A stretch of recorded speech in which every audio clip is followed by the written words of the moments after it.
Friday, and you are listening to the Chocobo Nights podcast. I am one of your hosts, Suni Adilanging. With me is Viceroy Dragonmeyer. Hey now, RF likes this. That he does. Mm-hmm. And also with us today is Asmodia. Hi there. Hello. Hi there. Long time, guys. No kidding. How have you been? You had to... Yeah, not bad. On and off, kind of everything. What about you? Yeah, doing good. Enjoying the Final Fantasy XIV beta that we can finally talk about. Haha! Jeez. NDA. No. Screw the NDA. NDA. Nope. Turn that video off. No. Okay. Okay, so no audio, no video, but we can talk all we want and we can post screenshots, whatever we want. Oh, I want a maelstrom of screenshots from everybody. See, I've only just really started playing the beta. In the previous kind of closed beta, I, made a character, then got really bored. And I've, been in the previous, in 1.0's release, I was in the alpha, I was in the beta, and, oh my god, this is terrible. And I'm actually playing the game right now. Oh my god, it's a completely different beast. Yeah, no kidding. So you didn't play the last beta, did you? Sorry? You didn't play the earlier beta, right? This is your first time? This is my first proper time, yeah. I mean, like I said, I think I created a Lancer in the closed. Yep. But yeah, I think that's it. Yeah. I mean, did you get in earlier, or did you just get your beta code now and just not use it before? Oh no, I got in earlier, and I used it, and then I made the Lancer, and then I wandered around, and I went, ooh, I can jump, and ooh, it's got my 360 controller compatibility. This is awesome. And then I thought, well, now it's time for bed, and I just never picked it up after that. And now I'm back in, and I can choose some other stuff and explore, and my god, it's so awesome. It didn't seem to me that you were going to play at all, but I just had this feeling that you would eventually. It's because I've been so busy. I've been so busy outside of, the Final Fantasy universe. I haven't wanted to play 14 and get stuck into that as much as I wanted. I haven't had the money to go back to Final Fantasy 11. Boo! Why would you? Oh, because it was fun, and I miss it. Even though it's kind of evolved to a point that I don't remember, at least I can admit that it's still a fun game. Right. But I wanted to get back into it, and I just couldn't. And I think that after playing this, and I've actually watched a few of the old Chocobo Nights videos, like Underworld, the Scorpion King, and my personal favorite, the end of the Diabolos fight, where you all fall down dead. We all collapse and die. Yeah. Yes. Play to the Big O theme. I'm just really, really excited. As soon as it gets released, because I don't have to buy it again, obviously I got the original, I'm really, really excited I'll probably just get on a subscription, and I'll just join in. I can't wait to have, super happy fun times all over again. It's been so long since I played that 11 and the last version of 14, but even more so, recorded one of these. I feel like it's been about 8 years. It has been a long time. I mean, we've been holding off on recording more of these because of the alpha and the beta, basically. I mean, the last one we did was during alpha times? No,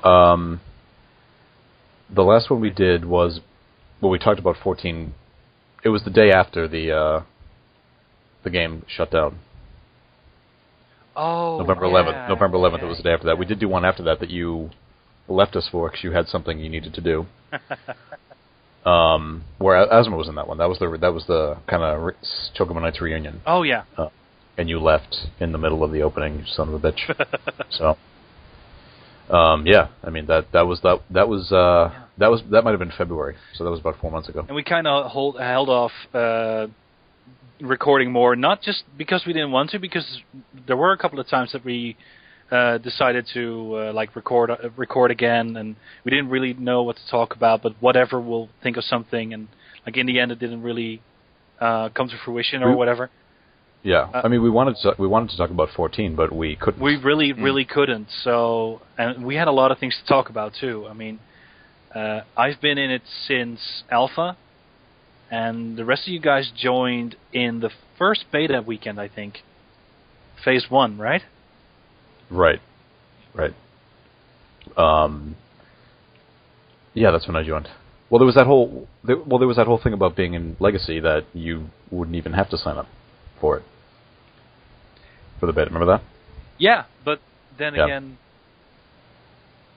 then I still don't understand why you weren't in Alpha. But I don't know. I mean, it wasn't a big. I mean, I was disappointed, but it was a big deal. Come on. You were. It's not a big deal when you look back on it. Your Salt Shaker got an Alpha fight though. Oh my god! Oh my god! Everybody got an invite except me. Everybody got an invite except me. It seemed like. I tell you what, though, I'm actually regretting not actually staying to play the original 14. If only because I don't know. I feel like I missed out. Like I watched some of the newer CK videos. Mm-hmm. And I thought that they were all, I thought that they just looked a great amount of fun. And I've actually been speaking to Batsmaru recently, and he linked me to several of the Final Fantasy XIV soundtrack bits, including, what was the track? The Garuda fight, Broken Angel? Oh, right. And I thought, He's been sending me all of those, and I just think, these are really, really cool. Imagine, walking into that fight and just, what are we going to do? What are we going to do? Oh, Jesus, she's going to kill us. I'm going to tell you something right now. She's a fucking... I hate Garuda. More than you even know. The easy version can be a pain. I mean, it's hard to give context since you haven't done it, but, I mean, it's nothing compared to the hard version. Oh my god. So, very quickly, explain the versions. Is it a matter of, this is like the single version, the solo version from Final Fantasy XI's summoning system, or is it something else entirely? What do you mean? Well, did you do it, Sony? No? What, the Garuda fights? Garuda fight, yeah. Just the easy versions, basically. Just the easy version. Yeah. I mean, the difficult version was just... I mean, there wasn't... she would just rampage on you, unbelievably so. Yeah. And you didn't have to solo them. I mean, you had a full party of 6 with you. But even on the easy version, she could be pretty tough. Yeah. And there was some tactics involved. You had these stone pillars that were around the arena, and hide behind them. She'd do this huge AoE attack, and as long as you hit behind the stone pillars, you'd be safe. But they would start to crumble and fall down, and as the fight progressed, there'd be none left. Yeah. Oh, that sounds quite cool. See, it is. I played Rift for a time, and I'm tempted to, little spoilers, I might tempted to go back to it just because it's can play it for free now. But what's interesting about Rift is a lot of the bosses were very, very cool. One of them had a little Simon Says thing. So it was like an Earth-based caster dude, and essentially it was you can't withstand these tremors, and basically you had to keep jumping to make sure that you didn't get hit by the rocks. And it was all really, really clever, and there was other ones like that, and that sounds like somewhat similar. Was it a matter of if you were all in the fight and then someone didn't get behind the pillars in time? Was it a matter of, oh my god, insert name here, you suck, ugh? Well, with the Garuda fight, easy mode, not so much. Ifrit, however, hard mode, you would get... Oh my god. The thing... The nails? Yeah. Well, not just the nails, but just the inferno explosions on the ground. The thing is, 1.0 Ifrit fights were plagued with lag. Basically because we were all playing on Japanese servers. So Ifrit would paint a picture on the ground, and you needed to get the fuck out of that area. It's like, don't stand on the green. If you're on the green, you're dead. All right. Basically, flames would come out of. I mean, you could say it was like it started off as like fire, then it became like almost like a lava flow or something. Yeah, this huge pillar of fiery death and hell and brimstone just spurting out of the ground. Fire and brimstone coming down from the sky. Yeah, but don't... Rivers and seas boiling. Oh, that sounds awesome. Dogs and kids. Where do I sign up? Mass hysteria. It was mass hysteria when shit went wrong. But because of the lag, like a lot of people got hit. Because it would appear under you, and you had about 2 seconds. What, about 2 seconds to get off of it? Yeah. And then you would take shit tons of damage. But because of the lag, even though it would register on your screen that you would be off of it, server-wise, you'd still be on top of it. So I fell victim to that many times, and there were certain places. I mean, I don't recall that you had to. I don't think there was like a strategy where like people would say, "Don't stand here, don't stand here, don't stand there." It would just sort of like appear anywhere. Yeah, it was a random location where it could pop up. Yeah, for sure. Yeah, no, but I don't think anybody really had that mapped out. No. Because we thought we did at one point, and then it just, our theories were kind of shot to hell. So that actually brings me into another question. When I first started Final Fantasy XI, 2 years ago, we're all going into the thing, and then every time we leveled up, we got to put... we had stat points, and then we also had these elemental affinities. Now, I noticed in this new game, your elemental resistances and affinities is kind of altered slightly by which deity you choose to worship. But back in the old game, it was completely free reign. You started with nothing, and then you could do whatever the hell you liked. So, do you think that's better or worse, given that I assume that I had the instinct to put everything into fire resistance? Just because I knew there was bound to be a big fire-breathing, hard nose somewhere on the endgame horizon. Well, I think it's good, but I mean, you can't really predict what the elements are going to be, for a future boss or anything, Well, just as you know that there's this huge fire demon. I mean, we know Final Fantasy. We know that we're gonna battle Ifrit. We're gonna battle Garuda, like all those people. So, just putting everything into fire resistance. Handy for that one fight, but then that's it. It's good, but there are going to be other ones that they're adding. So also, I kind of get paralyzed by too much choice. So I really don't mind that there are base values assigned to race and base elemental resistances assigned to deities, and the rest of that basically works like 11. I really don't mind. Yeah. I don't need the full customization of my character. Cool. I'm fine with this. Because when I first, picked up the game, I thought, this is going to be open to abuse. And then they showed, now you get access to your stat scores. And I thought, what's to stop me from putting everything into strength? I mean, if I wanted to, say, build a character for one-hit death dealing, I could. And obviously, common sensibility meant that I didn't. But, I actually quite like the new way of doing things, because that means that, I know this might sound odd. Normally I'm a man who enjoys every iota of customization, but by removing that, I feel that, we've kind of essentially got safer character growth. We're not going to have characters who at high levels are going to have brutally crippling weaknesses. Exactly. No, you're right. This is not 11 anymore, and it sure as hell isn't Ultima Online. Well, I was talking yeah. The thing about what I like about this game, at least in the old version, I think is going to be more present in this one, is that in 11 there was such a emphasis on leveling up. I mean, that whole game was built around leveling up. In this game, it's almost that you level up, then you get it out of the way, and then you go on and do whatever it is you need to do. Leveling just seems to be the thing you do first, and as soon as you're done with it, that's when the game really begins for you. At least in my point of view, it does. Sure, but at least they made sure that the journey to max level is very enjoyable.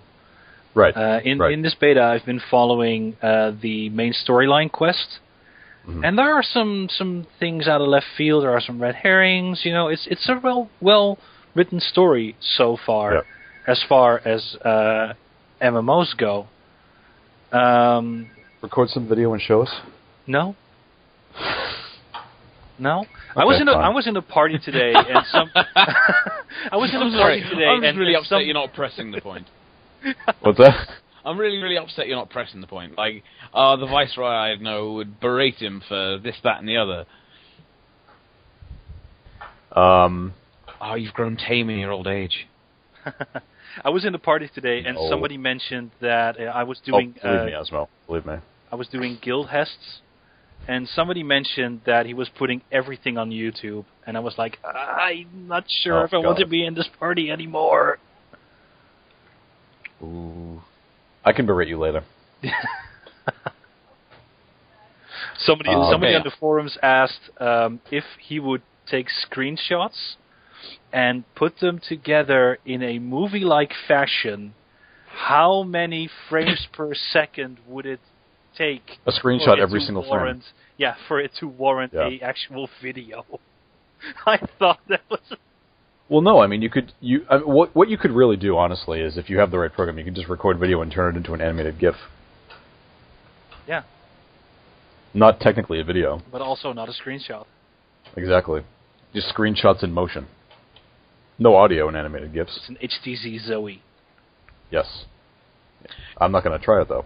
You know, on a slightly unrelated note, I'm still playing the game literally as we speak, and I've just wandering around, and what strikes me is the sheer variety of name. For example, this person I'm standing right next to, her name is Glove. So, yeah. Wait, tell me again what nation you began in? Oh, I can't remember. I could never remember the names of the nations apart from... What does it look like? It's Sailorland. What class are you? Limsa Limitsa. Yeah. You're in Limsa. I'll have to come meet you later, because that's where I'm from. You picked a Marauder. Oh, yes. Nice. That explains the question, why everyone running around had a great axe. Well, I was a little confused, like, has everyone got no imagination? I wish you guys could have seen. Yeah. In the character creation, when you pick a class, it also states the city-state that you start in. So Lancers have to start in Gridania. Thaumaturges need to start in Ul'dah, and Thaumaturges and later Arcanists need to start in Limsa Lominsa. I'm just glad they didn't do that with the actual race. Yeah, but still, I feel like with race, it wouldn't limit you in what class you'd be, and I feel like I know it's logical from the shops and the lore standpoint to have a conjurer start in Gridania because it totally makes sense lore-wise, but kind of bummed that I couldn't just start in Limsa or in... But wait a minute, though. Isn't that... But by picking the jobs, though, that's where the guilds are located, isn't it? Yeah, exactly. That's what I mean. Yeah, that's where the guilds are located. Yeah, so I mean, I can see that. It totally makes sense. But in 1.0, you could just pick whatever, and you could pick up a weathered whatever for your class, and you just level it. Now, see, I don't recall though. Are the guilds in the same place? Is it the same nation where they originally were? Yeah, I think so. Yeah, Pretty sure. Because I do remember the Archers Guild being in Gridania and the Lancers Guild being in Gridania. Yeah. I don't remember where the other ones were. I know, was it the Gladiators and the Marauders Guilds were in... Wait, no, the Marauders Guild was certainly in Ul'dah. Well, it was at least. No, the Marauders was definitely Limsa Lominsa. No, that's Limsa. That's what I am right. Gladiators. Oh no, then it must have been Gladiators then. Yeah, absolutely. I get those two classes mixed up for some reason. Big axe, big sword. I don't know. Maybe they sound the same. I don't know. Gladiator, Marauder. I don't fucking know. Although actually, there's something I like. Well, I say like. It surprises me that there's almost an inverted with naming conventions. Like we've got Marauder and Gladiator. Sorry. Yeah. RF sorry, go on. It's like the naming conventions of like most RPGs is you start at the basic what's the word? You start at the basic idea, for example, warrior, mage, thief, rogue, or whatever, that kind of stuff. And then later you specialize, so a warrior would become a marauder or a berserker or something like that. And in Final Fantasy XIV seem to have got the other way around. Like you start a marauder, and then once you complete a set of quests or objectives, you then become a warrior with brand new powers and stuff. There is one thing, Asma, I want to know your thoughts on. What do you think of just the idea of jumping? Are you cool with that? Do you feel like we don't need it? I actually have a couple of opinions. Don't get me wrong, I think jumping is awesome. Yeah. Because it looked like the way they've animated it looks cool, maybe a little bit too high. I don't think my 7.5 foot tall Hero Highlander should be able to jump his own body height from a standing position. But at the same time, I think it's really cool. I think it adds a little bit of flow. On the flip side, it occurred to me that I've been playing for an hour and a half now, and I haven't jumped once. Like, apart from to test. See, I'm the same way, and I think the reason why we haven't is that we weren't. I feel like we still have 11 in the mind, and we couldn't do that then. So it's why do it now? Although I actually think it's kind of sad. I actually feel that of either game, I think 11 would suit the best for jumping, just to get over those stupid little ledges and those little dungeons that mean you've you've fallen off the ledge in Mamook. Now you've got to go back through all of those true sight, true sound NMs. Let me ask you this though: do you jump uncontrollably in every game that allows jumping? No. Okay, so why are you surprised that you haven't jumped for half? I can think of one. Mario, but shut up. Yes. Yeah. Well, how should I put it? Not incessantly, but I feel that if you're going to put something in, how should I put this? If you're going to put something in, it has to have a purpose. So I'm actually looking forward to, I'm trying to think of an example, but I can't. Actually, yes, I can. World of Warcraft Vanilla. I can't remember the name of the dungeon. But like the second tier of dungeons, as it were, like after the level 10 one, the like level 15 to 21, was set in like an underground watery cave filled with Naga. And and there's a chunk in the dungeon where it requires a bit of keyboard stealth. Now, obviously, certain character hitboxes were bigger or smaller based on race, but with a bit of skill, you've had to jump across this chasm. And you had to jump over these rocks, and I'm pretty sure if you made a really good jump to the right, there was a little extra bit with the treasure chest. Mm-hmm. Although my memory might be misleading me. They might. What? I think they might do something like that, but there was also a penalty. Like if you fell into the water, you got attacked. I think it was by Naga or some kind of piranha or whatever. So I don't mind jumping, but I feel like I feel like it cheapens it for some reason. I can't really explain it, but it just feels cheap. You know what I mean? Like, it just kind of cheapens it for some reason. It just feels cheap. I can't really explain it. I feel kind of weird whenever I, jump down and, hurt my character in the progress. Right. And there's this location in Ulda near Camp Drybone, and you can jump from a cliff right straight into the camp, right on the aetheryte. And every time I do that, I land, I take about 100 points of damage, and I see this group of people around me, and every time I do it, I feel like people are staring at me, like, what the fuck are you doing? The one thing I miss about, there are many things I miss about 1.0, but there's something, and people maybe the few people listening may know what I'm talking about, but there's an overall smoothness to the game that, almost like a polished kind of feeling to it. That isn't that I'm not. I know this is the beta, but just in terms of you moving around and running around and doing it, there's just there's just a much more of a smoothness to it than there is now. It's hard to explain. If I showed you. If you saw them both side by side, I think you might know what I mean. If you saw an original version and this version now side by side, you may know. It's difficult to explain. One thing I do miss, and I mentioned this to the SE guy I met at PAX, but I miss that sort of sliding to a stop when you're running. Yeah, I can totally see why they removed it, and I'm all for it. But the animation was nice, sure.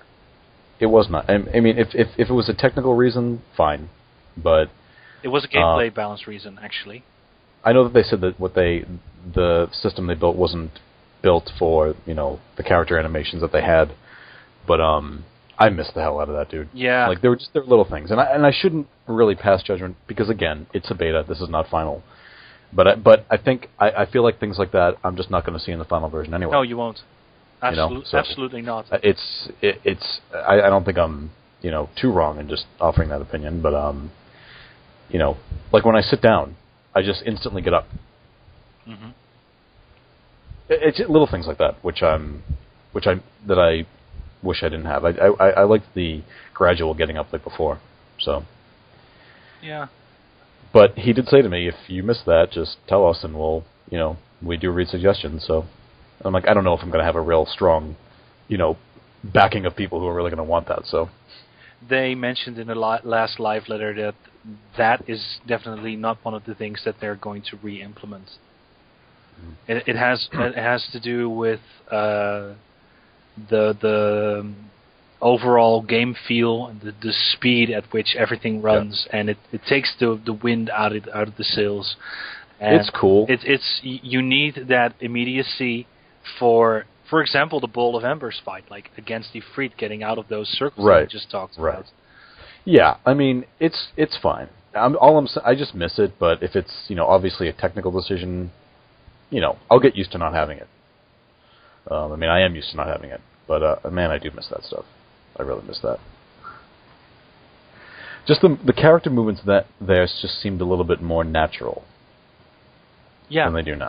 Of course. You know what I'm talking about? Yeah, you know what I'm talking about? Of course. Yeah. But I'll get used to it. I'll get over it. It's fine. I'll live. No, I miss it so much. You know what I do miss, and I'm so glad they're putting it back in, is Skirmish.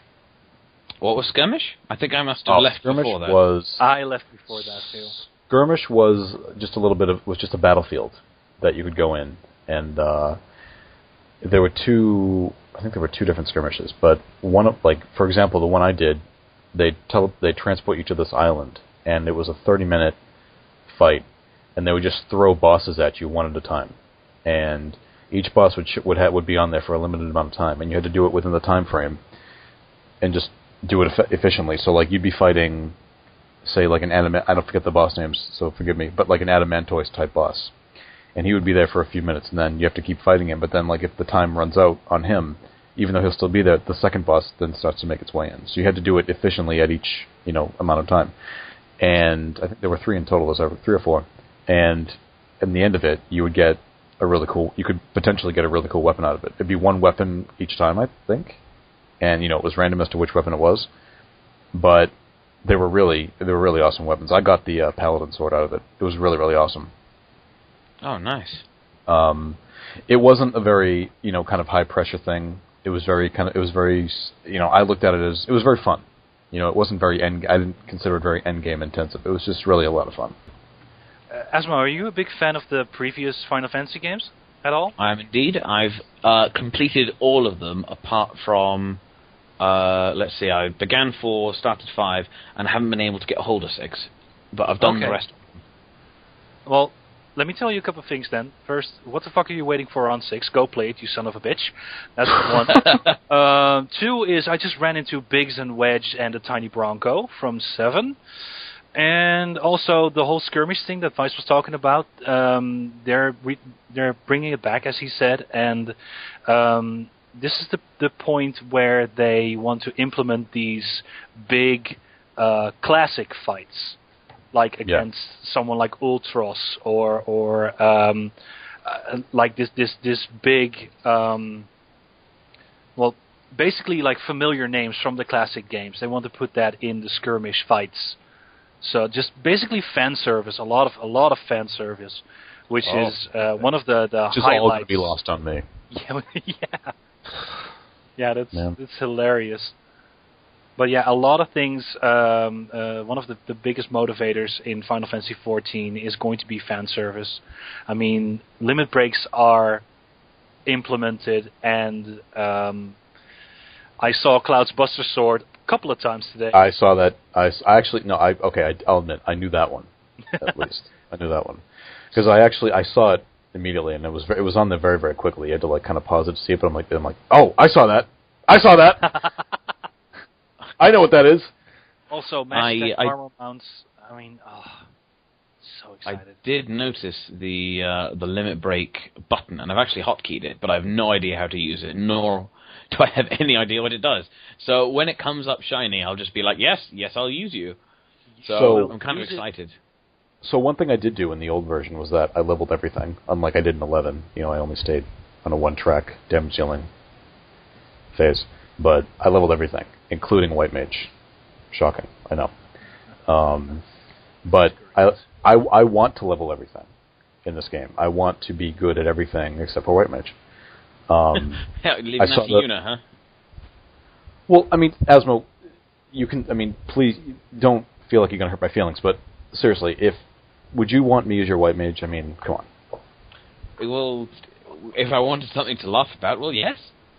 Well, okay. In that sense, yes. But if you want to, if we're talking like a fight or an XP group or something or endgame, I'm not going to be the first person you call on for a White Mage, if at all. No, not at all.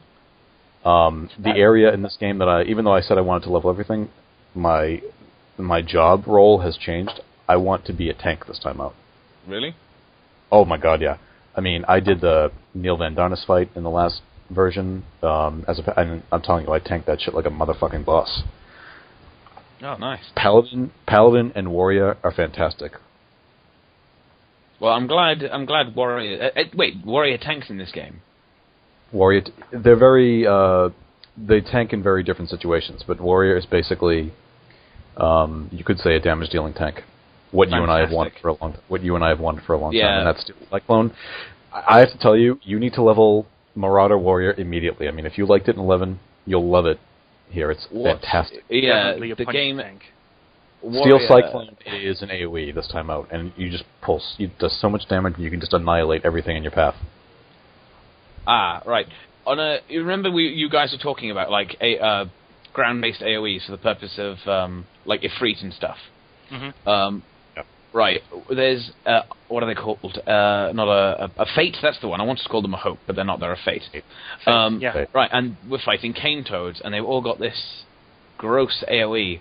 And there's like these big circles, and I can really see what you mean about the whole like active battle, as it were. Like you got to, oh bugger, they're about to jump up and down, run the hell away, kind of thing. I think that's really, really cool. Yeah. Anyway, sorry to interrupt you. Carry on. Well, you started off as a Marauder, so you saw what Warrior looked like in the opening cutscene. Oh yeah, like my god, like after seeing the realm. You're a badass Santa Claus. Yeah. Wait, what? That's what it is. You're in basically a Santa suit with a giant axe. But you look awesome. It that way, but okay. Well, that's what it is. Neither did I. But that's really okay. Maybe that was just Tyso and me, but all right. I thought it was quite cool because the emphasis is changing again in 11.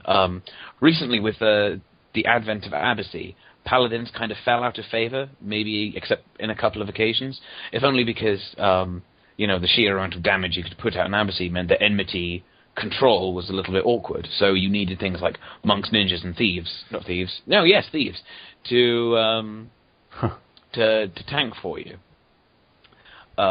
Whereas now it's kind of shifting away from that paradigm. People are getting out of Abyssy. Paladins are finding a place again. Ninjas are popular as ever, but the new Rune Fencer class is still kind of growing into its own. That's supposed to be a tank, isn't it? It is. It's actually very cleverly done. Very, very quickly, the way it works, you have a greatsword as your main weapon, or you dual wield swords or two axes or whatever. And then you have... What do you sub? I'll get to that in a second. Okay. But basically, you have 8 elemental runes, and each one grants you an N effect of that rune, and then a resistance to the opposite of that, or not the opposite, the strength of that. So say, for example, you use Lux, which is the light rune. You activate the light rune, you gain an N light effect, and you gain resistance against darkness. You use the Sulpor effect, and you gain the Sulpor rune, you get N lightning, and then you gain resistance against water. Oh, nice. So, and once you hit, I think it's level 65, you can have up to 3 runes on your weapon at once, and they don't necessarily have to be the same type. So if you're fighting, say, for example, Ifrit, and you think, right, I'm going to stack the water rune 3 times, I've got a massive resistance against fire, and I've got N water. And that resistance is quite substantial. And then they're a mage as well, so they can cast, like, bar water. So that's with pretty that... hard. Did you level it? I got it up to 51. Leveling is a little bit... This is going to be odd. It's much faster, but somehow more tedious. but because it's no longer a matter of training, it's now a matter of time.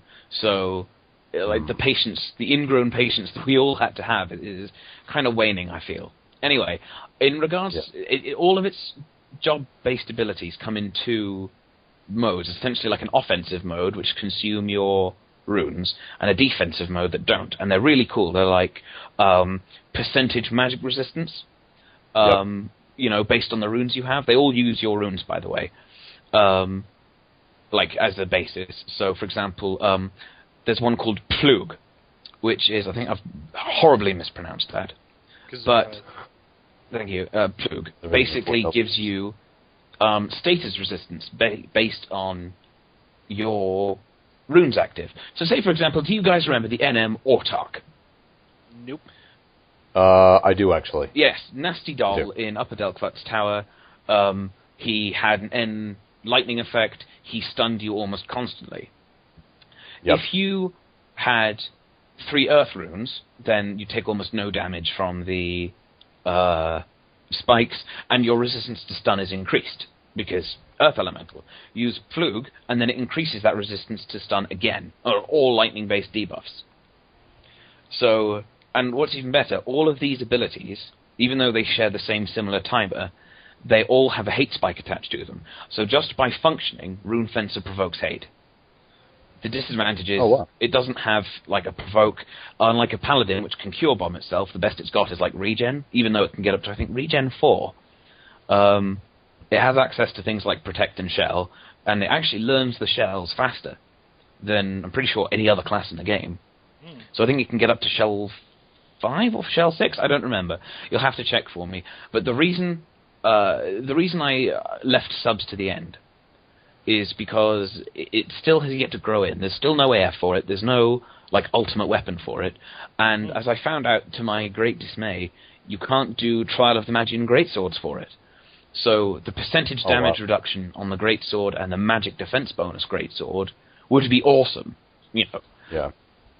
But what's the in their AF? They have AF now, right? Or is that in yet? Not yet, no.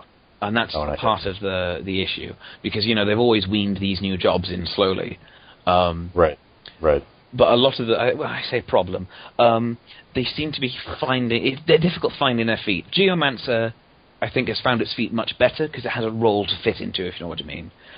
See, I temporarily reactivated, and I didn't see anybody with those jobs. They, I think it's a bit odd because there's no, how shall I put this? I actually feel sorry for those classes because there's no hole that they need to fit, if you know what I mean. Like if you so are you saying like there's no moment where you say, oh, I need a Geomancer, oh, I need a Rune Fencer? Correct.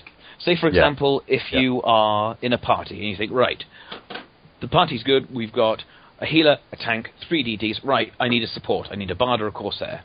You'll never instantly think, I could do with a Geomancer. Right. Or you think, I could do with a tank, I'm going to go for either a Ninja or a Paladin, or if you're in Abbessy, you're going to occasionally want a Monk or a Thief. Right. You'll never think, this beggar's got lots of magic, I'd best bring a Rune Fencer. The answer is you bring a Dark Knight who can stun and then kick its anus. I don't even think that I had those thoughts when, at least with Scholar or anything like that, or Puppet Master. Well, I feel Puppet Master was kind of not so much a fan answer, but up until Puppet Master, I felt that the pet classes were very distant. Like, say for example Summoner, you had to go out on an epic Final Fantasy X-esque quest to get all of these fantastical avatars, but you didn't really have much of a say in how they grew. Like, at such and such a level, Fenrir will learn Luna Fang, or whatever. Right. Or Diablos will use Nightmare. But I think Puppet Master is quite cool, because even though it can do everything actually quite well now, it's never going to be the master of everything, but it's such a fantastic little, tweak customization class. I think it's pretty awesome. And of course, Beastmaster was situational, and now there's kind of like a select few pets that everybody likes to keep. Do you have a specific job in 14 that you have your eye on that you want to take up? I really want to do the whole Marauder Warrior path, of course. Oh, I also want to take up Gladiator, just because they I like the idea of a damage-dealing tank. Mm. So I want to take Gladiator, get some of that stuff. I'm assuming that this system works in a similar way to the old Final Fantasy XIV, where you level something, you learn some abilities, and then you can junction in those abilities to other classes. Yes. For Biff.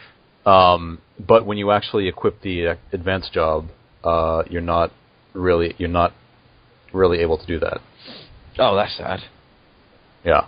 Only Suni, help me out. It's only from the 2 jobs that you had to level to get that, to create that job. You can only put abilities from those 2 jobs, nothing else, right? Is that what it was? Sorry, come again? Asma was talking about how when you just have that base job, you can pretty much equip abilities from any other job. But when you actually have, say I switched over to Warrior, mm-hmm. I can only put on abilities from the 2 jobs I had to have leveled to unlock that job. So, if I was on Warrior, I couldn't equip an ability from Lancer or something. Or right. Isn't that how it works? You can put up to. I'm looking at the actions and traits menu right now. It seems like you can put up to 4 additional skills from different jobs that you've leveled, and of course that's what it's like. And of course you can only put in the skills that you have already acquired on a different class. Well, that's how it is now. Was it always like that though? That's how you're saying. That's how it is now, right? Pretty sure that was always like that. Yeah, I can't recall. I don't remember. Well, that actually ties in nicely with the Rune Fencer spiel, because I said that people are finding it really difficult to find out where it fits. People are actually finding it difficult to find that, how shall I say it, the one set of subs that make right. If you're going to level Rune Fencer, you need this, because with Geomancer it's MP based. So if you're going to level Geomancer, you're going to need most of the mage subs under the sun. Yeah. With Rune Fencer, it's very difficult, because you need to activate your runes to use your powers. So, you're going, if you sub Dancer, then you can't use your Samba effects. If you sub Warrior, then you lose a lot of the versatility. You still get Provoke, you get Defender, but if you use Defender, you then won't deal the damage you need to hold hate. Other subs that have been considered, 1 or 2, have considered Paladin. But there's a lot of crossover there. They don't share very many spells. No, they share lots of spells, even, including things like Flash. Rune Fencer gets Refresh, if only the first tier. Do they have a Provoke? They kind of don't. But like I said, every single one of their job abilities has a hate spike. So and from what I can tell, it's Provoke equivalent.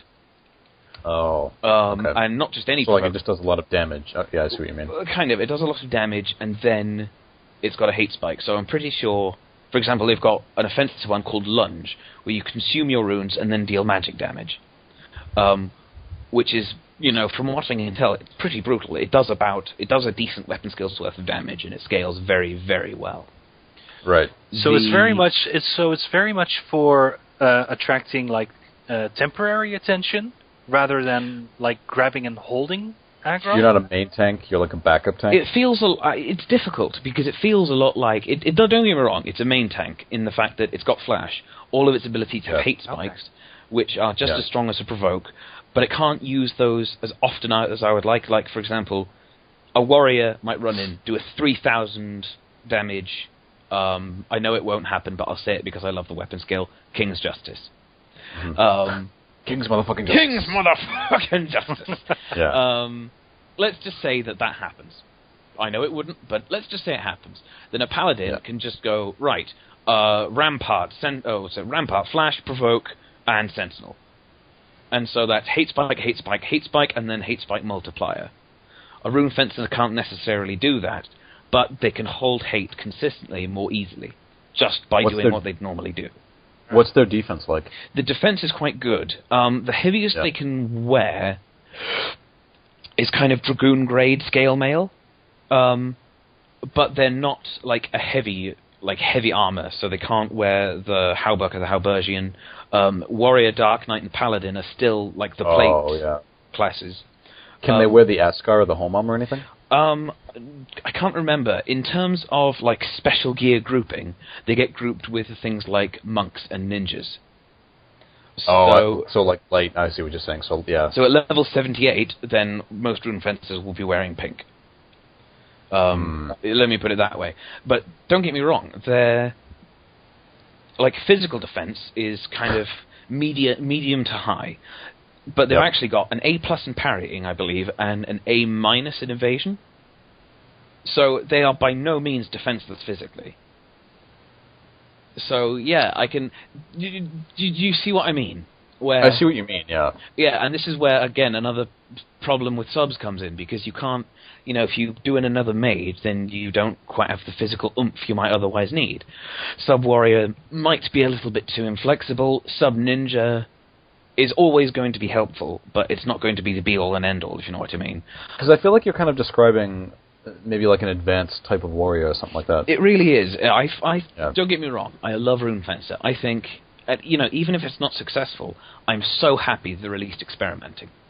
But what actually seems to be the most, not popular sub, but most worked on sub, is sub Blue Mage.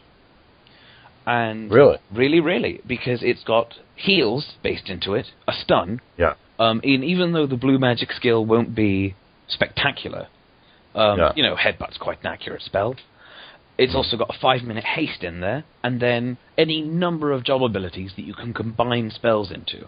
So it adds like an extra flexibility. So you can give yourself stone skin, defense bonus, all sorts of other stuff. And so, yeah, and since Rune Fencer's got a respectable MP pool anyway, they kind of go together quite well. Well, I'm on the wiki right now looking at the spells for that class, for that job. No, class. So, what would happen if you subbed Red Mage? Is that viable? I don't know. I suppose so, but you have to remember there's also a lot of, I want to call it crossbreeding, but it's really not. There's a lot of overlap. Like, they've, you'd get Stone Skin, but Rune Fencers already have Blink, they've already got Phalanx, and they get their own unique spell called Foil, which boosts their parry rate in just astronomically. I swear to God, I have never seen so much brutal parry. Can you give that? Now, can they give? Is it just single only, or can they give that to somebody? It's single only. It's I forget what the Paladin equivalent is when they cast it on their shield. That gives them the shield bonus. Oh, yeah, I know what you're talking about. Yeah. Yeah, I know what you're talking about. I forget the name of it, too. Reprisal? Reprisal. That's the one. No. Yeah. Yeah. You see what I mean? I think it's really, really cool. Yes. Reprisal. So I think Rune Fencer is really equipped for it, but it needs to find its way a little bit. Reprisal was the one that wasn't it like you would also do damage when the thing would hit you? Yeah, it was like a shield-based... it would deal like a percentage of damage or something like that? Yeah, it had like a spikes effect. Right. Hey, Vice, remember how you mentioned that past Final Fantasy references would go over your head? Yeah. All of this just now. What? Basically, no, I mean, like 11 talk. All of this high level 11 talk goes right over my head. Oh, right over your head. No, my head, for sure. Well, I have to repeat it because I think I made a great... I was so proud of myself for the analogy I made. Remember what I said? Basically, like all of the lore for Final Fantasy games, Oh, that analogy, for sure. Yeah. I mean, unless there's if there are analogies, if they mention stuff from 11 and 14, then I'm sure I'll get that. But basically, what I said was, this is like a non-Trek fan going into J.J. Abrams' Trek film, and all the references that are made, they're not going to get. Like but me being a major fan, I will see every single one of them. Yeah. So in this sense, I am not the Trekkie. You guys are. Yeah, for sure. I'm sorry, I didn't mean to pull you out of the conversation, because Rune Fencer does very much sound really, really interesting. Did you So the last live letter that they had, though, I mean, I know you and I were watching it at the time. Remember somebody had asked about what's that other job, and is there another job that you're not telling us about? And Arcanist and they said there's one more like there someplace, and they want to have it before the first expansion comes out. And I'm like, fuck, man, come on, Blue Mage, just give me Blue Mage. Not gonna happen. If anything, it'll probably be Musketeer, since that's a existing guild in Limsa Lominsa. So it'll be Arcanist and it'll be Musketeer, probably. Well, somebody had asked me, they wondered if Red Mage would be added, and I'm like, I don't know. I mean, I would love... Do you see the need for one right now? No, but I would love to see it, if only because I really like the Red Mage from like the classic Final Fantasy games, not so much the 11 debuffer Red Mage. But yeah, see, that's what I'm thinking of. I'm thinking of it on the 11 side. Yeah, so with the classic Final Fantasy Red Mage is a jack of all trades in white and black magic and master of neither. And that's what I want to see, and that with the sword. And definitely a frontline job, for fuck's sake. What I do love that they're doing in 14 as opposed to what they had in 11 was that there's definitely an emphasis on trying to balance out the jobs. Yeah. This time out. I mean, in 11, I mean, go back to I don't know what the balance is now because I don't even know where I would classify those two new jobs, but it's like go back to like say when we all played during our heyday. There were just an astronomical amount of DDs, and there were like 2 or 3 tanks really. Yeah. And a small percentage of healing jobs. There was too much of an emphasis on damage dealing jobs in that game. The balance is slowly shifting towards something we can recognize as equal. Warriors have, they're never going to be tanks. I'm really not happy by admitting that because I love the idea of a damage dealing tank. But truth be told, it's just not going to happen. They don't have the defensive skills for it. I'll tell you what job in 14 that I was really impressed with because I think this job was sort of a compromise between damage dealing and being support was Bard. Right. Bard can do like really good weapon skills, like with Reign of Hell and everything. But you're also there as sort of like a backup to you're not healing anybody, but you're helping the healers with their MP, and you're also helping the DDs with their attacks, with their attack potency, which I actually really like doing. Yeah, Bard to me always looked like a very interesting job to get into, just like running around the battlefield and casting your songs and make sure that everyone's like prepped and ready and primed. And you remember in the beginning, I mean, the first job I leveled, I was an archer in the beginning, and when they decided to switch over to Bard, I didn't really want to do it. Yeah. But I would go into the Moogle fight, and I would just play the job, and when I was like just tossing out the support, I was like, God, man, this job's actually kind of fun because I'm sort of dabbing in both. I'm shooting at I'm doing damage and stuff, but I'm also supporting the healers, supporting the like. This is actually kind of fun. And in terms of balance, I think they're putting a lot more effort into it because of the PvP that's coming. Yes. Ooh, but I also, do you think any of it's a response to the how it was unbalanced in 11? Do you think they maybe said we have to balance it out this time? I don't know. I mean, I am so single-minded with the classes that I play. I mean, I'm always and forever shall be a white mage. Yeah. And I'm sorry to completely murder a most beloved quote. Well, look, you may be going on white mage, but we're still going to be asking Yuna. Sorry. Fuck. Yuna's going to try to use you as her scapegoat. It ain't going to happen. Any idea how much that pisses me off? Does it really? Fuck. Asmo, come on, agree? I kind of agree. I'm sorry. Fuck. I know. You know how much it pissed me off back in the day. It's just for the lulz. Yeah, I know. But you know how much it kind of irked me that Nelia was a fucking better white mage on her dancer than I was on white mage proper. It kind of annoyed me. And now to get new. What you're saying is, for this whole social circle that we have, you want to be, everybody has the job they want to be, but you want to be sort of the white mage of the group. Yes, absolutely. This is... If you're listening, I'm sorry, but it's still going to be you. Sorry, Yuna, I tried.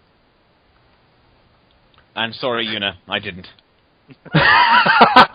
You facilitated, you Well, dog. she tried to... I mean, I used the same logic on her. She tried to say, yeah, I'm going to make you go White Mage. And I'm like, come on, Yuna, you going to trust me in White Mage? And there was like a pause. It's like, well, fuck you.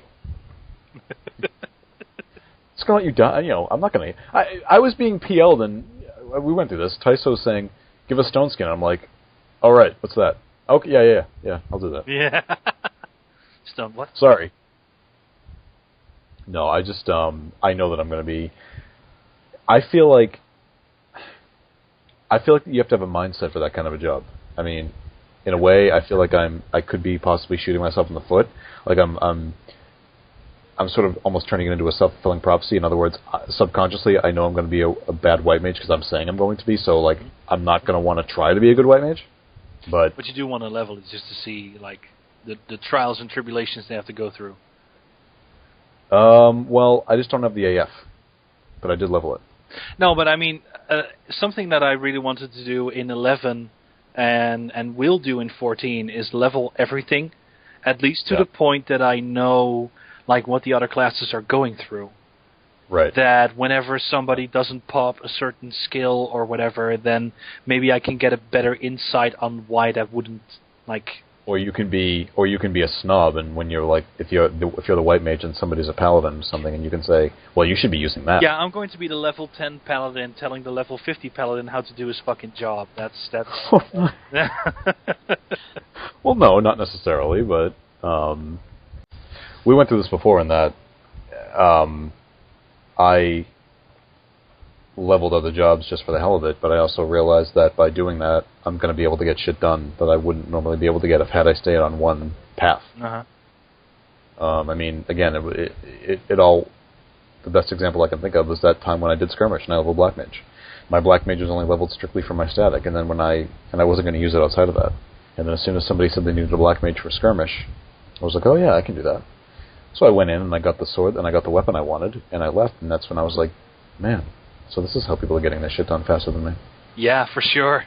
And it's such a basic, and it's such a basic thought. I mean, it's just a logical thing to do, but it just never occurred to me in the past. I just never did that. Also, I don't know why. Final Fantasy is one of the few MMOs where leveling multiple jobs is like really valuable because it's valuable, you can switch on the fly and yeah. It just opens doors. I mean, that's what I was going to say. Yeah. Look at all the different all the other MMOs, like World of Warcraft, for example. You wouldn't go level a different kind of job, like, other than I would like some variety, because every rare you pick up, every rare EX drop you're gonna get, you're not gonna be able to transfer that over to your other character. No. So, yeah, I mean, what you're saying, that's definitely how you should approach it in 14. But the other thing, too, is, at least with 11, was that, you guys remember and this is pre-Abyssea we're talking here, you remember what a chore it was to level jobs. Yeah. And so many, you had to get the sub-jobs up, and, sometimes the sub of a sub-job didn't level up, and it was a real project, and I was a medium speed leveler. Like, I mean, I wasn't slow, but I wasn't insanely fast either. Slow. They have Abyssea now, but Abyssea is also kind of a curse in that sense, because your job may be leveled, but your skill's not. Personal or otherwise. Yeah. I mean, I was lucky in that when I leveled Monk, that's an easy thing to cap. You just go, I leveled Monk in Abyssea, and then I got up to 99. I had the skill of like a 36 Monk. Mm-hmm. I went down to Cuftal Tunnel and just punched crabs and went AFK each time. It was so easy. I don't know if you were there, or if you played when it happened, but they've increased the skill growth rate on defensive skills. Mm-hmm. Oh, so, good, like parry and stuff. There was that food, too. I would say when they added that food. My parrying and evasion is... my parrying and evasion are very much competitive, like with each other. Although, I don't know if they've changed the growth on melee attacks, because my Great Axe skill on Warrior has not exceeded 300 yet, which is just over the cap for a level 80 character, and my Warrior is 99. Yeah. Well, you stopped Warrior for a while, didn't you? I did, but this is now that I'm dicking around on Final Fantasy XI is actually on not on my old account. Oh, gotcha. This is a brand new character. That's right. You just told me that. Yeah, so it's not ideal, and it's slowly going up. Although it is kind of sad starting the game with no expansions, no rare EX items, no Atmas, no anything. I'll tell you what I love about 14. I'll tell you what I love about 14, and you kind of touched upon it earlier in that I had with you, Osmo, was that it is different. It is different, but in the same sense, it feels familiar, but it also is not the same game. Oh no, not. I can feel like the echoes of Final Fantasy XI in some areas, but it's really, and it's what I want. I mean, it's a new experience, and that's what I like. I do like that it feels familiar, but it feels just enough familiar. There's just enough familiarity to it. Yeah. Right. I mean, I really now feel like I'm playing the successor to Final Fantasy XI. Yes, as opposed to Final Fantasy XI's retarded cousin. Well, I mean, to be fair. Well, I mean, there were some really good things about 14, like even in 1.0.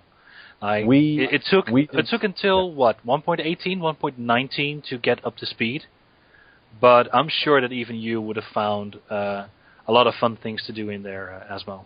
Even me. I think I mentioned it before, but for me, well, Suni and I know you and I really championed the game from day one. Yeah. Even though there was that lull when neither one of us played, but if I could pinpoint an exact moment when 1.0 got really, really good, yeah, it was definitely when they added the advanced jobs. For sure. As soon as they added those, and then that combined with a lot of my buddies from the shell coming in, and the shell forming. I mean, the game, I'm talking like really, really took off, and by then we already knew that Realm Reborn was coming out anyway. But I kept saying, and technical issues, background technical, behind the scenes issues aside, I said if they kept it like this, I wouldn't mind. Right. Yeah. Had there been some way to, I know there wasn't a way, but had there been some way to fix any of those behind the scenes issues, yeah, I said if they would keep it this way, I'd be totally happy. Well, because a lot of the issues were of a technical nature, I couldn't share that sentiment with you.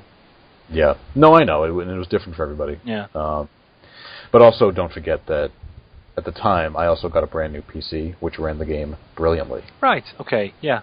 And so I was able to really get the full-on experience of 1.0 as it should have been for me. Mm-hmm. I couldn't fully enjoy it on my other piece of shit computer, but when I was finally able to get that PC that could run the game very, very well, yeah, then I was like, this is just awesome. It's not taking 3 days for an NPC to load. Yeah. And I miss that. I miss those. That's the 1.0 version I miss. When I say I miss 1.0, I'm not saying I miss like the day one 1.0. No. I'm talking like advanced jobs when I got my new PC time. That's the time I miss. Sure. And there were some beautiful things about that 1.x version. Yeah, there were. It had some good qualities to it. I am glad that it's gone. But are you saying you're glad it's gone just from that technical standpoint? Yeah. I mean, the thing I love the most about 2.0 is how lore-wise it actually continues from the broken world we left behind in 1.0. Yes. And without 1.0, 2.0 wouldn't be as interesting and exciting to me, I think.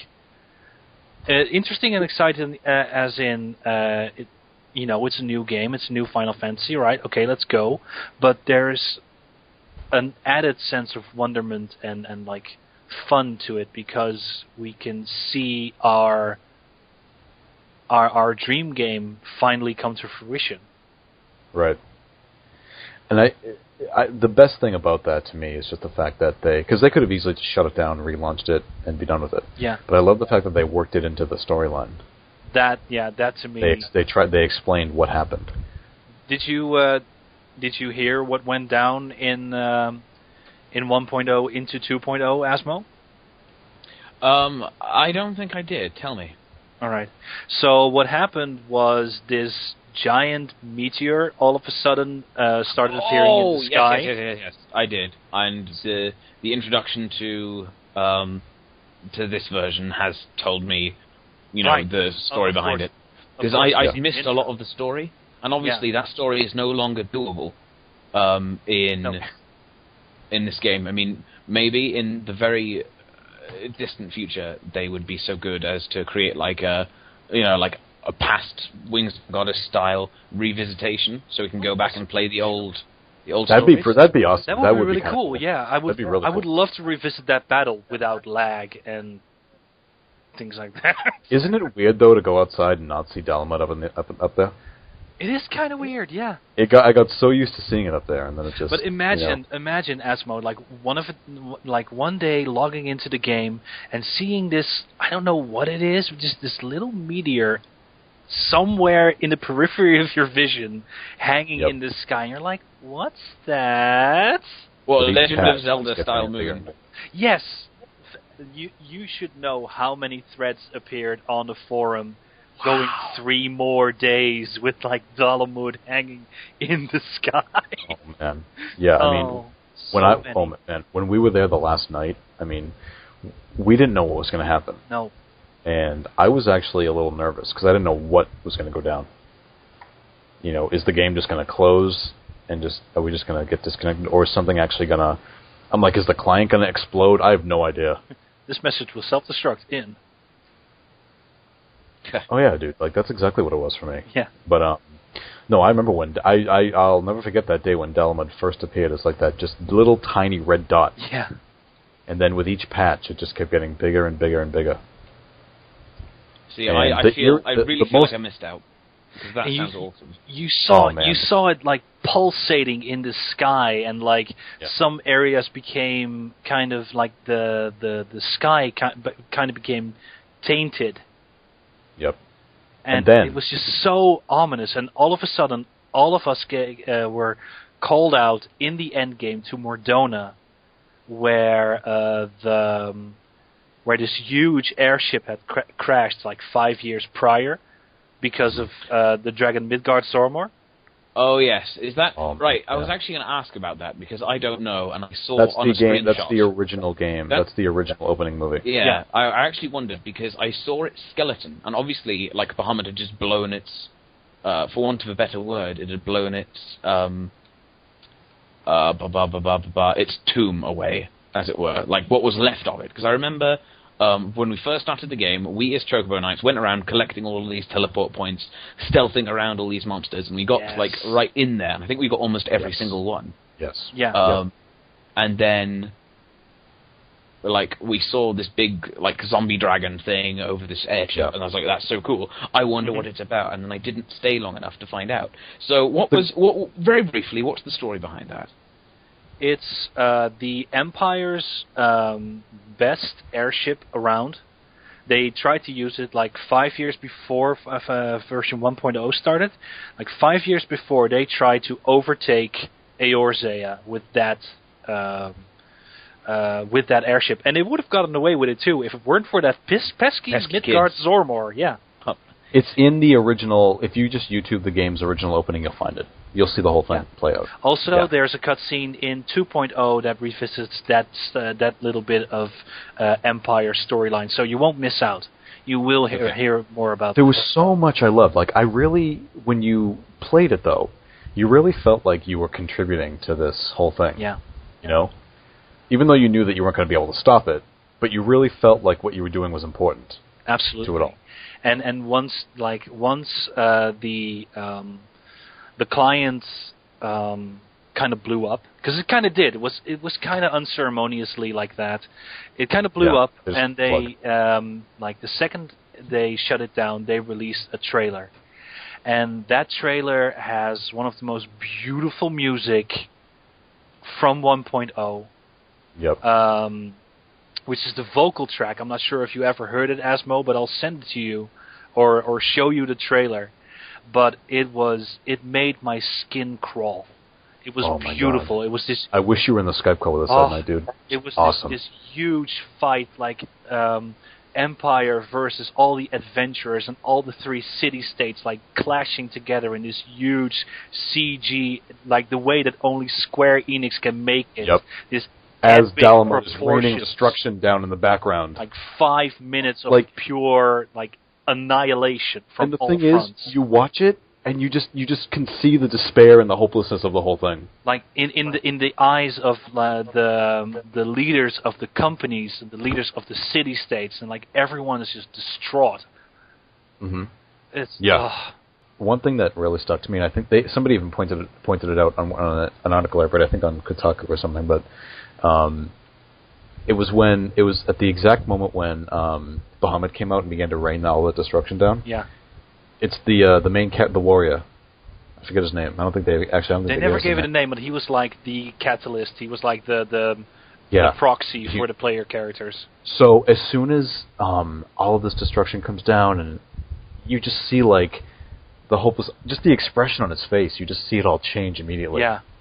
And that just, dude, my heart sank. You kind of see like because you could see the character's heart sink. Yeah. Also, maybe you can run this in the background, Vice, but like for Asmo at least, here's the video that we were all treated to when 1.0 ended. Like some of the graphics is in the new intro, but it's Well, and they sort of did what I thought they were going to do in that. See, when we watched that, I thought to myself, I wonder if this is going to be the opening movie for Realm Reborn. Yeah. But they sort of did it. There were parts of it were there, but not the whole thing. I really like the new intro. I'm surprised that the new intro is already in there. I love that vocal. That vocal actually reminded me a lot of the vocal that remember that song at the end of COP, Asmo? Yes. Oh my God, the end of COP. That reminded me of that. Just such this really, really awesome vocal. You heard that. Did you get that, Sunny, or did we finish? We only got your C-Axis, right? Did you end up hearing that song? I ended up finishing COP, but as with a lot of Final Fantasy XI, I ended up skipping a lot of cutscenes or like rushing through them because people just wanted to like go on, and I couldn't enjoy a lot of 11, I'm afraid. But it was just, that's what it reminded me of. I mean, that the ending of COP was very emotional, but it wasn't on the same scale of emotion as the end of 14 1.0. It just, because I think with 14, there's just that sense of, we as the audience know it's just hopeless. It's not, we know that we know what's going to happen. We know what the outcome of this is going to be. You know? And it's just sort of gut-wrenching to watch it all take place. Because you just know that they're just not going to... You know that, the end is near. Yeah. And, oh, man. I mean, I'm not a very... I didn't play many MMOs. 11 was the first one I played, then this one, but... I mean... But to me, I feel like nothing like that has ever been done in MMO history. At all. There really hasn't. I mean, how should I put it? Like World of Warcraft, they have so many apocalypses. Like every new expansion, there's a new threat to the world. Maybe the latest one is an exception. But there was... How should I put it? Have you guys... I mentioned Rift earlier. The theme of Rift is that you're in one world, as it were, and all of the different elemental worlds are slowly combining, and the rifts are essentially holes in space. And you, as what's called an Ascended, which is a being, like an improved being with multiple souls. And so you're like a greater fighter. It's part of your responsibility to defeat these monsters and close the rifts. So in 14 we've got these fates. Yep. Yeah. Rifts essentially had those. Gotcha. But what was interesting is that it wasn't just a random event. It was a tear in space. And these monsters kept pouring out and infecting other monsters. Oh. And that made them seal stronger. it up each time. And you had to keep sealing them. Because the monsters that got stronger, basically it like leveled them up by like 1 or 2 levels, and it meant that completing quests was that little bit more difficult. That actually sounds really cool. Yeah, that sounds pretty rad. The whole server has to like band together and fight them, and it was a brilliant idea. The expansion, which I haven't played yet, I can't remember, Storm Legion, that's the one. There's like elemental dragons, and the elemental dragon of lightning is basically, instead of letting it happen naturally, is basically waging war on the world.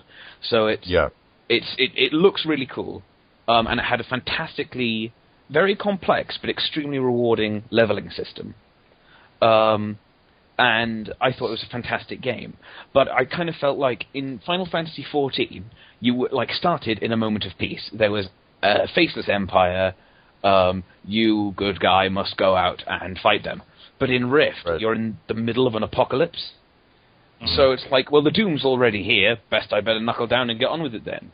In Final Fantasy XIV, a big elemental dragon has just wrecked your shit. What the hell are you going to do?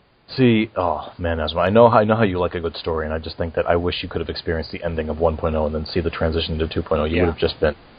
You would have flipped your shit. You would have flipped. You really would have flipped a dick. It was awesome. It was just I mean... Still, I gotta say, though... The cutscenes and the accompanying storyline in 2.0 do a very good. They do a good job of showing what we went through. Yes. There's this one cutscene. I'm not going into details, but there's this one cutscene where the leaders of the city-states are like on top of a mountain, and like they are commenting on the fight that we were in below. Yeah. And it's so good. Yeah. No, man. I mean, easily one of the best game storylines I've seen. Yeah. Not even joking. Just the way they were able to do that. I mean, I really thought it was a brilliant idea to sort of, work in the idea of relaunching the game in the game storyline. Yeah. I mean, I think because like I said a few minutes ago, I mean, they could have just pulled the plug and relaunched it, and they would have been done with it. But just the fact that they had done that, and I feel like, I mean, is it cynical to say that only Square Enix would do something like that? Well, I mean, Cataclysm, the World of Warcraft expansion, Cataclysm, kind of did it, and I thought that was pretty intense and like pretty extreme. But this, I'm sorry, this is better. Yeah, because didn't they? I mean, they changed the graphical style a little bit in WoW, didn't they? Yeah, I mean, did they work that in? Yeah. No, sorry. They improved a lot of graphics. They updated a lot of like the areas. They basically spruced it up for everyone that was kind of getting sick of the game. But did they just do it, or did they work it into a storyline somehow? No, it's wrapped into a story. Go ahead, Asper. Sorry. Okay. They wrapped into a story. Basically, the dragons in World of Warcraft have different aspects, and one of them is named Deathwing, and he's a very nice chap. He's actually got a great sense of humour. Charming fellow. And essentially, he had tea with him once. He and Bahamut would be best friends. Oh yeah, anyway. For sure. I think I think Deathwing is a little bit bigger. But basically, it's a very, very complicated story, and I don't know all of it, so I couldn't like reiterate it all to you. But essentially, he is like an Earth being, if I remember correctly. Yep.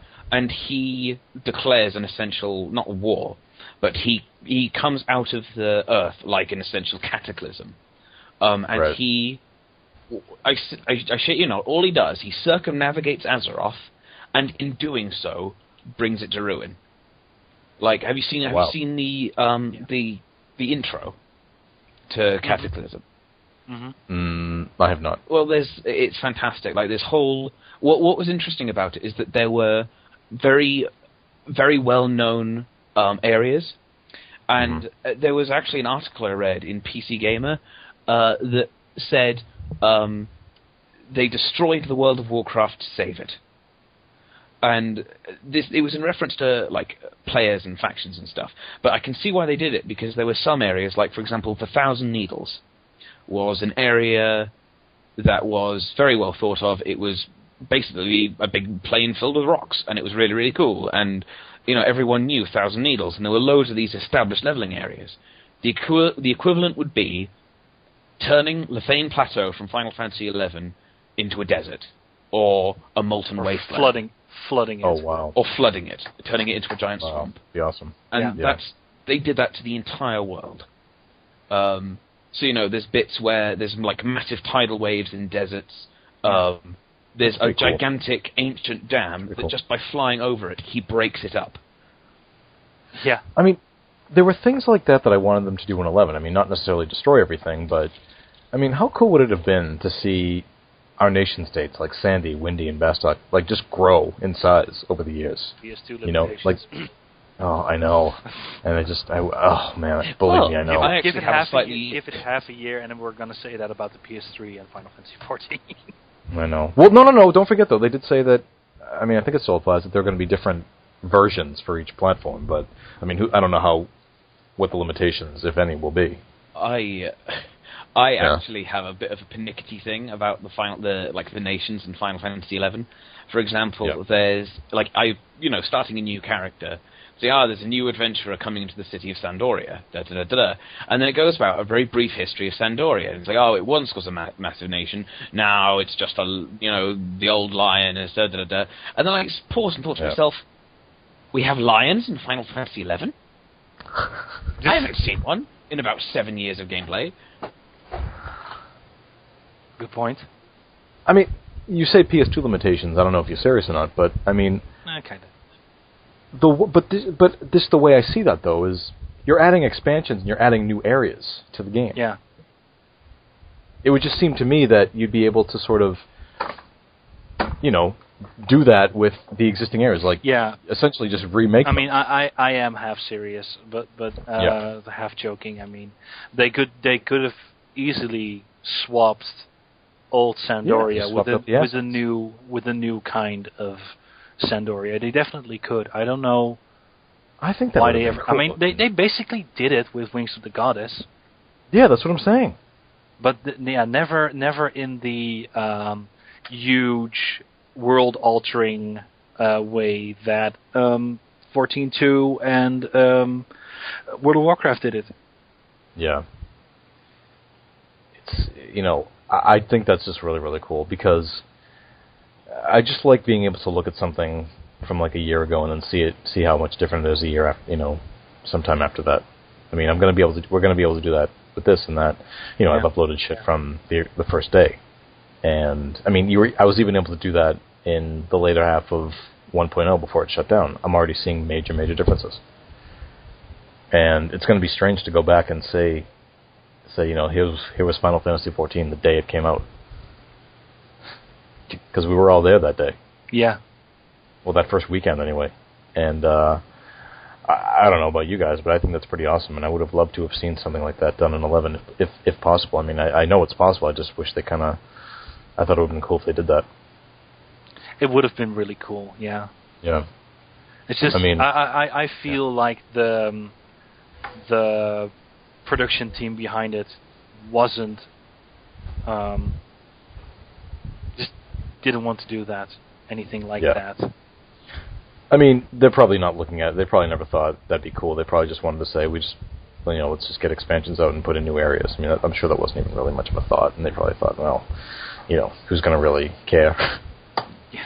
I've actually been... just this one guy, just one dude named Viceroy. I've actually been, starting to go through the Final Fantasy XI expansions all over again. And I have to admit, although don't get me wrong, the summer of COP, in my personal opinion, has made it my favorite expansion. When I was like Chimeria with Yuna, with Shiro, and all that kind of stuff. That summer, because it was such an event, I feel COP is my favorite one. But I actually think the biggest... I think that the expansion had the biggest impact on Final Fantasy XI was actually the Treasures of Atagan. Oh, yeah. Because totally think about how much endgame stuff came out of it, how many precedents were set because of it. Yep. And ultimately, I feel that there's so much stuff to build on. And we have to remember that the whole, how shall I put this? The relic weapons their storyline is very much caught up in, the Dynamis, that storyline, which isn't really a storyline. It's bad shit's happening. Go solve it. Go stop it, Go kick it. Yeah, but with... Go kill it with fire. And, the Empyrean weapons are kind of... Turns out we Moogles are awesome. Would you like some power?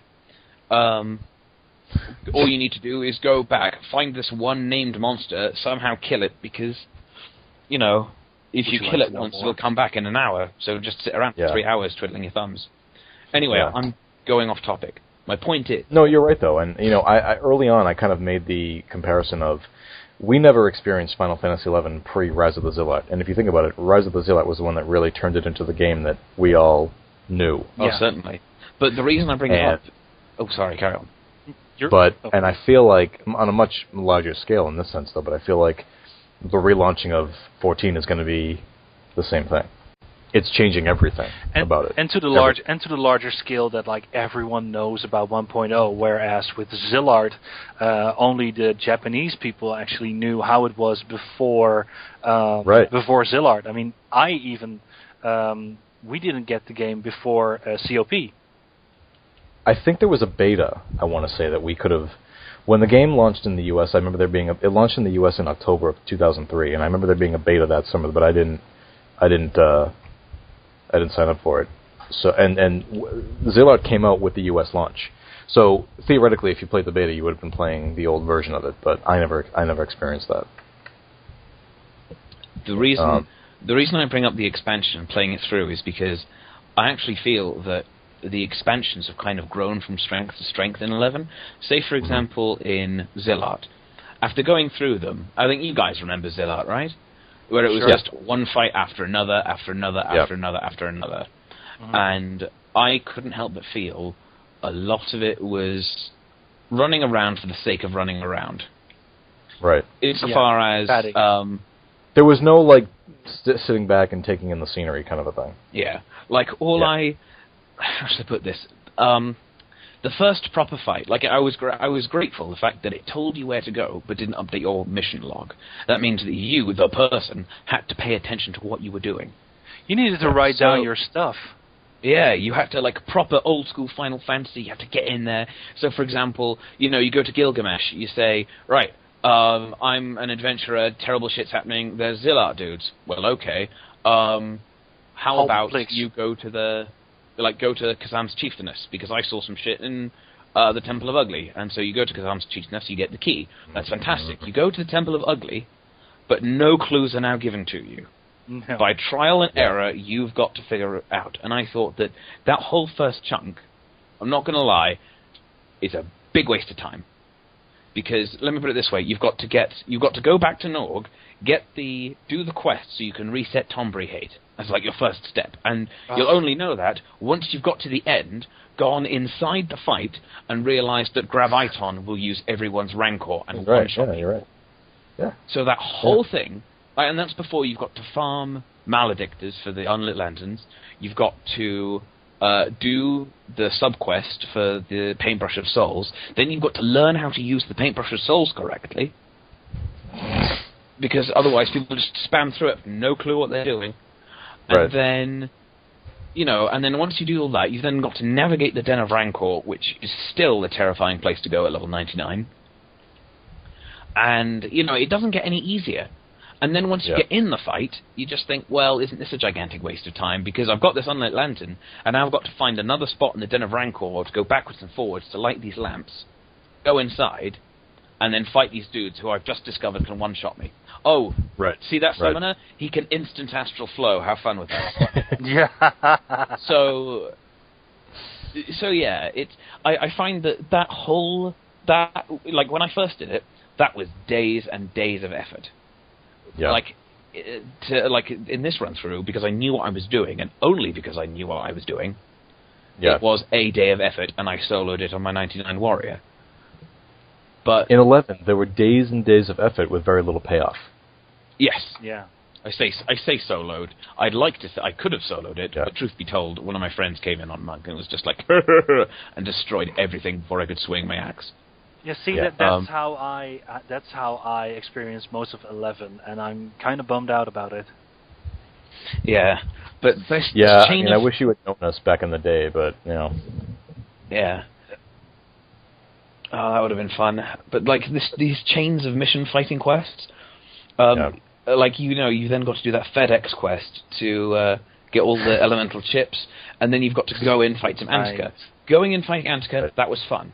But then, like, 5 missions later, you had to go back to the same entrance, same zone, same difficult dick shit, to, like, a slightly different turning, to go and kill a pot. And I can't help but feel, they could have done that pot fight somewhere else. And, I don't know. I just feel that it's a bit tough. But with Chains of Promathia, you got to see some sights, and it was a bit difficult, and it was some skill.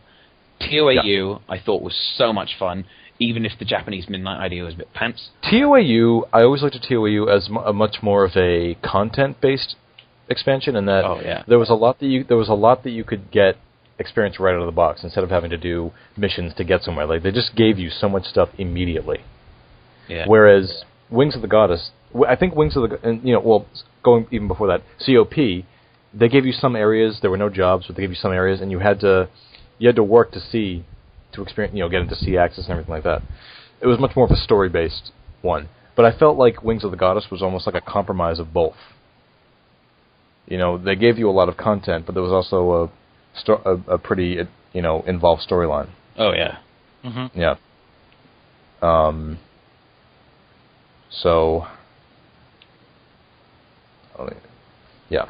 I really need to sort out myself in Wings of the Goddess, because I haven't, made any effort. Right, now, on a slightly divergent note, what do these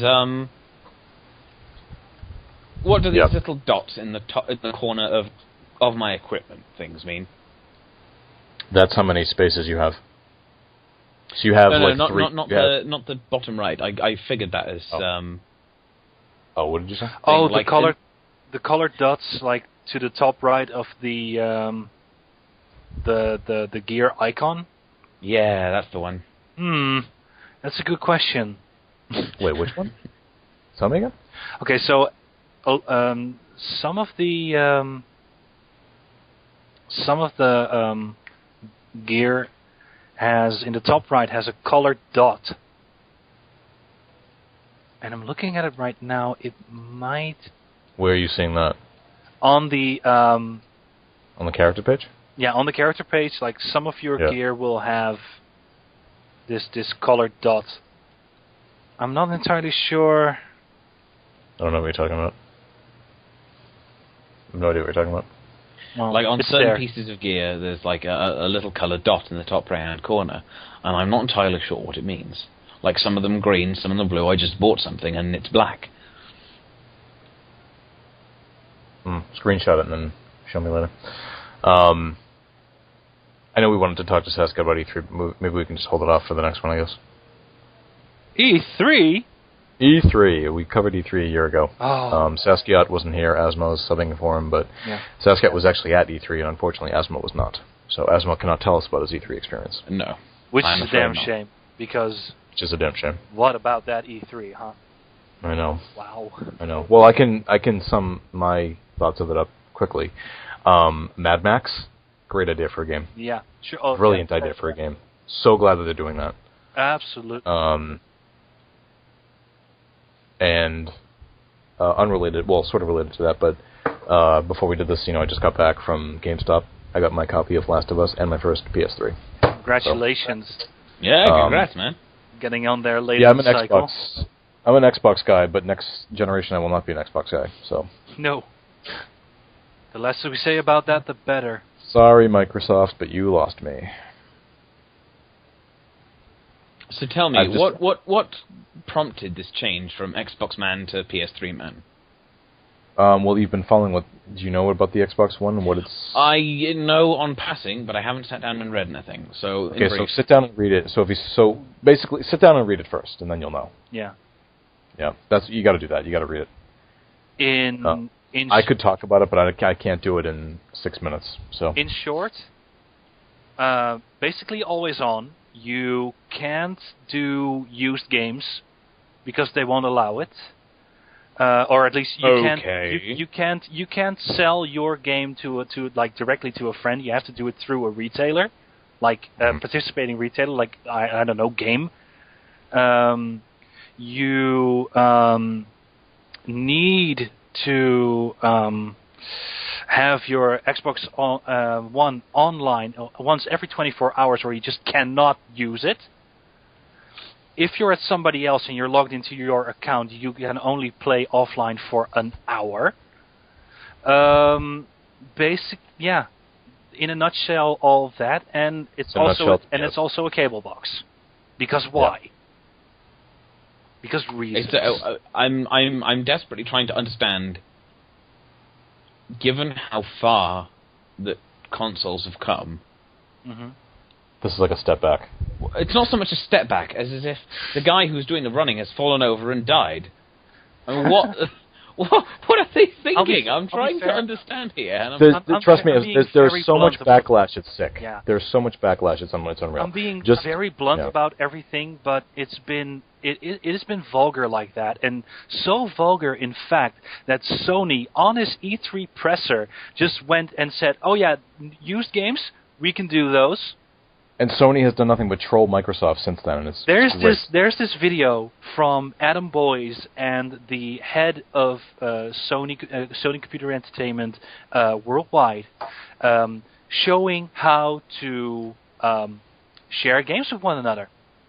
Oh, so, yes, I saw that. Step one, sharing the game, just giving the game from one person to another, and the other going, "Thanks." Like, it's really obnoxiously rehearsed. You know what this is? Actually, you know what this is very reminiscent of? This is like Jay Leno and Conan O'Brien taking shots at each other over the whole Tonight Show seat a couple years back. It reminds me of that. Yeah, but that's the back and forth. This isn't. Right. Well, no, Jay didn't really reciprocate, so we'll call Jay Microsoft. But yeah, that's where I'm going to be next time. I mean, Nintendo, goodbye. Yeah. I'll stick with them on DS, but I think that's what Nintendo's best for now. I don't want to say good for because that sounds shitty, but good. Nintendo is good for DS, like handhelds now, because that's where their market really is to me. I'm just not interested in Mario 562, Mario Kart 8, and all the other stuff. Smash Brothers, I'm kind of like, oh, that looks kind of cool, but I have a DS anyway. But even then, Smash Brothers doesn't really get my attention all that much. I mean, it's cool. It's cool if they're adding Mega Man in there. I like that. But I was going to say, I thought you were a Mega Man man. I am a Mega Man man. But that's not enough to say I have to go out and buy a Wii. And you have this whole Wind Waker HD remake coming out, but even then I'm like, eh. And I know they've announced that there's a brand new watch style for the next Zelda game, and who knows what the hell it's going to be. But I really think that unless they really, blow me away, home consoles with Nintendo, they're operating on a different clock, and I'm just not. Yeah. I'm just not with them anymore. So Nintendo's great for the my first console thing, like introduction to video games and introduction to that whole thing, and as it was, NES, like the hardcore Nintendo fans who will buy it anyway and who will enjoy it anyway, because it is really cool to have a 1080p 60 frames per second Mario Kart. That is in and of itself pretty interesting. It looks good, pretty cool, whatever, but not for the casual Mario fan. I really want Nintendo to go multi-platform with that stuff. Oh my God! If they did, holy shit! But they won't because they know that's their only draw for somebody to buy their console. Yeah, I know, but I enjoy Zelda enough to want to play it, but I don't enjoy it enough to justify buying an entire console for it. I mean, I bought a Wii pretty late in the cycle, and the only games I bought are first-party Nintendo games, because that's what Nintendo does well. Everything else, you don't buy a Wii for that. You don't buy a Wii for Batman Arkham Asylum or Arkham City. Give me a break! And I'd add to the fact that game had been out for like a year already. Exactly. So you don't buy a Wii U for Deus Ex. No. Nobody does. Nobody owns a. You don't own a Nintendo console on its own. You own it with another console. You never own one on its own. Right, unless it's like 1987 and all you have is an NES. Yeah, but that was back when they did their third-party stuff well. That's what I mean. That's what I'm implying. Like, you know. I mean, that stopped for me. That stopped with the N64. Right. You're right. And the N64, I think, was still a great console. But that was really the last time, I think, when they actually had decent third-party stuff. I mean, after that, it all kind of fell. And I even read somewhere that, who the fuck was it? Was it EA? Somebody. I mean, it's EA, who cares? But they were like, the Wii U is not on our top priority list right now. Yeah. I forget what game company said that. I think it was EA. Yeah, it was EA. But hell, EA is not on my priority list either, so that's kind of where I stand with them. So, I'm sorry, Nintendo, and I'm sorry, Microsoft, but you guys missed the boat this time out, so. Play the game. Play the game. Fuck. My body is ready. Fuck, Reggie, you are scaring me more and more with each passing E3. Yeah. So I'll stick with the handhelds. But one more thing to mention about this before we end this is that even with the handhelds, though, I've been finding myself downloading old stuff on 3DS. So they sort of have me, but yeah, Sony's looking nice and attractive to me right now. So yeah. So Sony, you have a new fanboy, next generation. Cool. Yeah. On one of my final notes, I've just noticed I'm doing the quest, the Axe in the Stone, and it's an instanced based quest, and this is really, really cool. Although I have to admit, they're quite a lot more verbal in this game. Like this kid, I might add, called Sighard, is going, bugger and shite! Get away from me, you bloody great bastard!